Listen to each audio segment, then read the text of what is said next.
It was 1 month ago, almost exactly, when Trump disparaged Americans who have received the nation's highest military honor, the Medal of Honor, saying most recipients of that award were killed or injured in the process of earning that award. And so other medals, like the one he gave to his biggest campaign donor, those are better medals and those are better awards.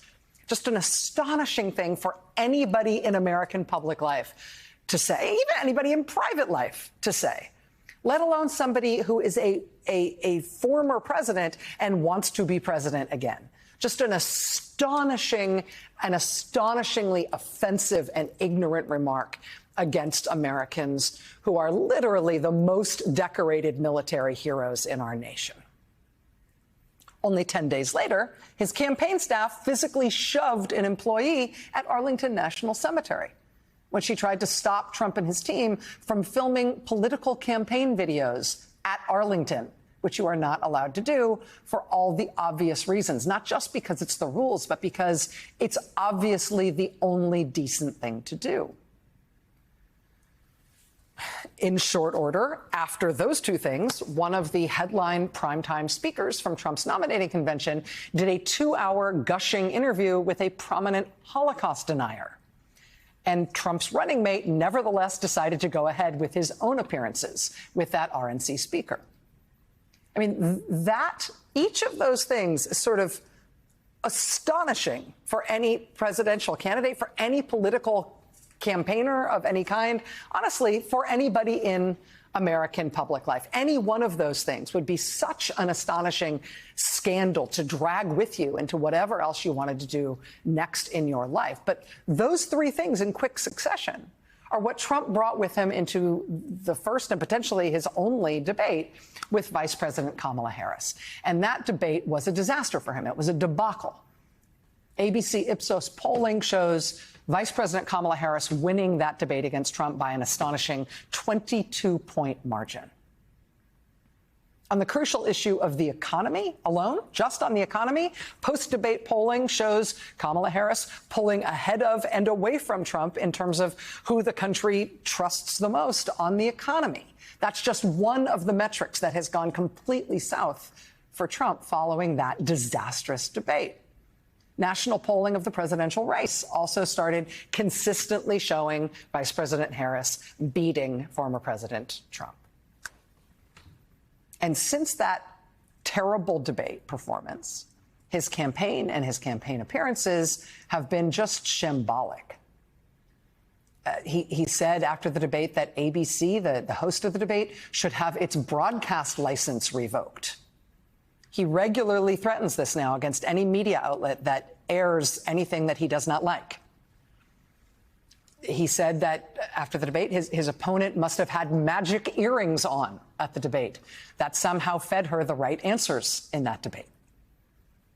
He told a campaign rally that California, the state of California, has a giant faucet. That was his phrase, a faucet with a handle that he said is the size of a building.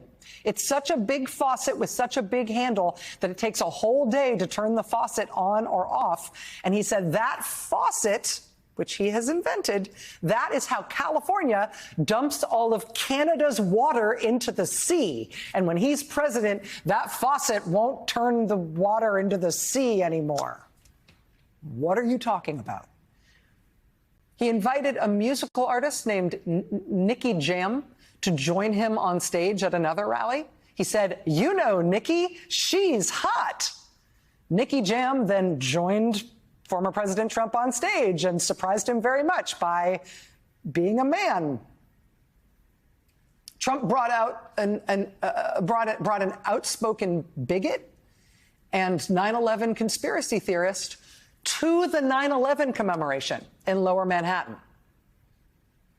She made a series of viciously, almost astonishingly racist statements about how terrible it would be to have Kamala Harris in the White House, where she already is, because Harris is of Indian descent on her mother's side. Trump's running mate, J.D. Vance, was asked to comment, particularly because his wife is also of Indian descent. He smiled and swallowed it and said, quote, "I don't think that's insulting." For what it's worth, These comments were wildly and profoundly and baldly insulting to anyone of Indian descent. And whether or not J.D. Vance cares about that, there are very large Indian American constituencies in important swing states like, say, Georgia and North Carolina. They are likely to care. NPR also just revealed days ago that Trump's New Jersey Golf Club twice this summer hosted this man, the one with the Hitler haircut and Hitler mustache. He was convicted 5 times over for his behavior during the January 6th attack on the U.S. Capitol. His trial invoked previous statements of his like, quote, Hitler should have finished the job, and, quote, babies born with any deformities or disabilities should be shot in the forehead. This man posted a lengthy video online in 2020 about what he called the, quote, Jewish invasion of New Jersey. He compared Jewish people to a, quote, plague of locusts. And then Trump hosted him twice at his New Jersey Golf Club at Bedminster this summer. The second appearance of the Hitler mustache guy at Trump's club was followed the very next day by Trump hosting at that same club an anti-Semitism event. The day after the Hitler mustache guy. The day after the Jewish invasion of New Jersey guy. This comes inconveniently just as blatantly anti-Semitic TV ads targeting Kamala Harris's husband for being Jewish have started running in Michigan thanks to a Republican-linked political action committee. Now getting national attention there. I mean, as I said, this is a wild political season, and I don't mean wild in a good way.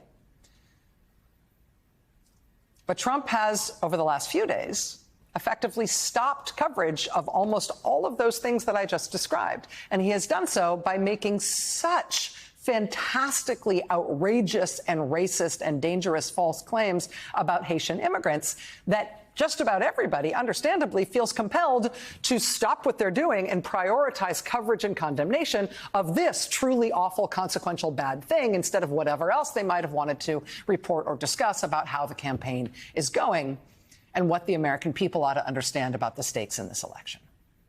And that, of course, serves Trump very well. Right? Anybody who thinks the Springfield, Ohio lies about Haitian migrants is going poorly for Trump should consider the context in which he has not just brought this up, but he and his running mate have repeatedly insisted that this is what we ought to be talking about. This isn't bad for them, not as they see it. I mean, if you're taking like a midterm exam or a final exam, you have no clue what any of the answers are, and you're definitely going to fail that test, why not get up and pull the fire alarm? I mean, yeah, you might get in some kind of trouble for pulling the fire alarm, but you failing is no longer going to be the story. It's made to order outrage. And the press was supposed to learn something about dealing with this in 2016, 2015. What we were supposed to learn is that part of dealing with the tactic of made-to-order outrage is that it's his orders, right? It keeps the discussion on things he's framing rather than on what the election might otherwise be about. So, yes, his made-to-order moral outrages have to be called out as false and as nonsense because they are dangerous, right? They not only invite, they demand some sort of terrible response from the people who fall for this stuff. And so we should trace the origin of this garbage. In this case, his lies about Haitian immigrants. In this case, these specific lies about these specific immigrants go to a literal Nazi group that has been pushing this particular lie in Springfield, Ohio, and then parading in Springfield, Ohio with swastika flags, right? So we should trace this to its origins. That's where the Trump campaign got this. We should also care for and protect the people who are being harmed by this garbage, obviously. They are having to post Ohio State troopers at Springfield, Ohio's elementary schools now because of what Trump and Vance have done in lying about this community. But also recognize what they're doing is a tactic and recognize why they're doing it. They are doing it to change the subject, to pull the proverbial fire alarm, to get us all talking about him and this issue that he's chosen because he likes these nouns and verbs, right? He likes this framing. He wants us to be talking about this trash, even if it's being debunked. He wants this to be the main subject of discussion in the country instead of, I don't know, Kamala Harris beating the pants off of him in that debate and him humiliating himself by showing himself unable to talk about anything other than ego-driven concerns related to himself, right? They would love for us to be talking about anything other than Harris just wiping the floor with him in the debate. They would love for us to be talking about anything other than her being endorsed by an unprecedented slate of senior military leaders who have served under presidents of both parties. They would love for us to be talking about anything other than a sort of shocking roster of A-list business leaders who have just endorsed Kamala Harris. They would love for us to be talking about anything other than, now most recently a group of former Ronald Reagan staffers who have endorsed Kamala Harris. This is a tactic. We were supposed to get better at not having our chains yanked. After living through this experience since 2015, we are almost 10 years into this now. The made-to-order outrage from Trump and his cohort are designed to get us talking about that outrage rather than any other issue that might more reasonably frame the real stakes of an election or the real threat of Trump's presidency.